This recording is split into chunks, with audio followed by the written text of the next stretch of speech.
Hey guys, Matt here. This is my review of Top Gun: Maverick. This movie is directed by Joseph Kosinski, who previously directed Tron Legacy, Oblivion, and Only the Brave. This movie stars Tom Cruise and Miles Teller, with Jon Hamm and Jennifer Connelly.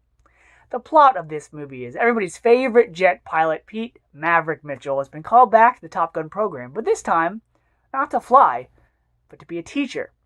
And with the mission that lies ahead and the people involved, Maverick must reflect on his past to prepare him for the future. Now, I was born the year the original Top Gun film came out. I do remember people praising this film so highly, a lot like the way people praise James Cameron's Avatar film today. People were talking about this movie like it was the end-all be-all, like it was the coolest thing ever, like the only cool vehicles that had come out in the 80s were DeLoreans and jets.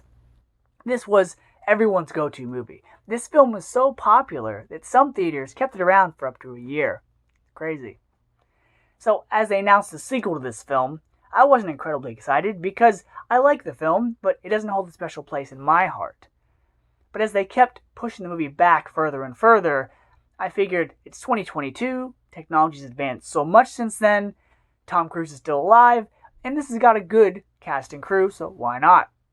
So after finally waiting and seeing Top Gun: Maverick, I can honestly say this sequel is one hell of a ride. Let me start with the acting in this movie. Of course, Tom Cruise as Maverick. Now, I liked that this film is based around Maverick as an older man. He is no longer cocky, but now he's confident because he's accomplished all these things. He's experienced all these things in life, tragedies, happy moments. Everything has now made him the man he is today. And to see him in a more confined role, not just this cocky kid in a cockpit, flying a jet around. He's now a man that's experienced all this stuff, so it's kind of grounded him, no pun intended. He's more serious. He knows the stakes. He knows what it's like to lose somebody, but he also knows what it's like to achieve greatness. So, Tom Cruise is great in this movie. There are a couple, Tom Cruise tropes where, yes, he gets a running scene in this movie, and I think Tom Cruise is one of the best at doing I'll call it the shocked, confused, bewildered, speechless type look, where something will happen and he'll just be like, where he doesn't know what to do. Tom Cruise is really good at that, and I kind of wish Top Gun: Maverick had come out years before, only because Tom Cruise nowadays, whether it's Jack Reacher, The Mummy, Mission Impossible films, what have you, he looks the same in his movies. But that's not to take anything away from it, that's just an observation. As far as the other actors go, really good. Miles Teller as Rooster, if you don't know his correlation to the Tom Cruise character, I'm not going to spoil anything, but really good, very good casting. Ed Harris is a small role in this film as an admiral, but he's good. Ed Harris is getting up there in age, but he can still act.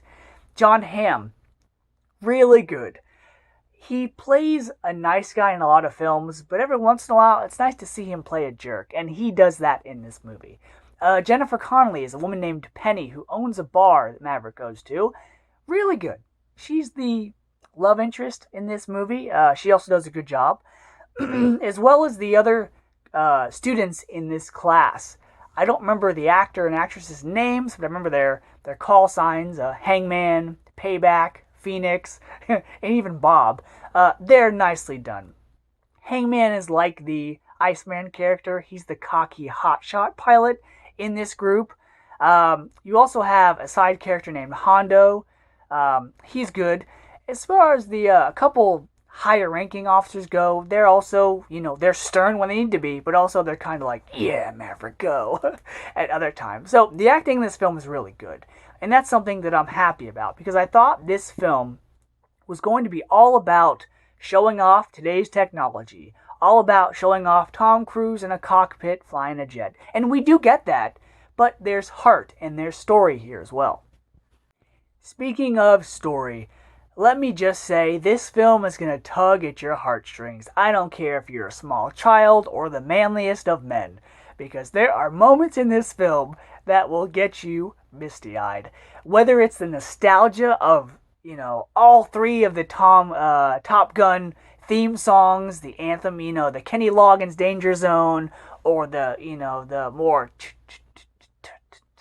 gong music, or simply the guitar riff as jets are flying off, you're going to be jumping in your seats because everything you wanted from the original Top Gun film is here and then some.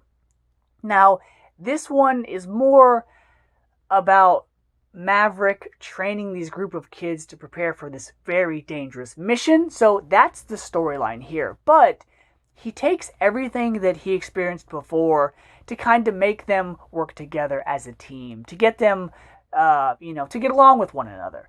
But also, the film has heart because it deals with, and this is something that surprised me, is it deals a lot with the relationship between Maverick and Rooster, which, correlates to the relationship between Maverick and Goose. And a lot of the film is about the past and how Maverick deals with that. And that's something that I really liked because I thought going to the movie, it was going to be, okay, older Tom Cruise, he's still going to fly jets, and they're going to mention Goose and Maverick, but they're not going to dwell on it. No.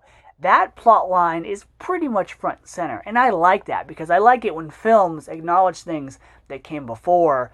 And here, it really builds on the emotion and everything that makes Maverick who he is. So, this movie has the thrills of movies like Rush and Ford vs. Ferrari. But it also has the Tom Cruise acting skill that we see in Oblivion. It has this mentor and apprentice relationship like in Tron Legacy, father-son vibe almost, but also has the teamwork aspect as well, seen in Only the Brave with Miles Teller. And so the acting here is really good. It has funny moments. It shows you that Maverick is really good at some things and he's incredibly confident, but then there's other things in life that he knows little to nothing about, and so it's nice to see him show a vulnerable side as well. So because the music here will get you pumping, the jet scenes will have you at the edge of your seat. There's a couple scenes where these pilots are talking one over the other, because they're showing you how intense and how frantic certain scenes can be. This movie's really good. It has heart. It has awesome action. And the acting is really good. So, because this is Top Gun, just for a modern audience, I'm going to give Top Gun Maverick an A. This movie definitely will have you leaving the danger zone feeling pumped up and energetic. So, till next time, guys. See ya.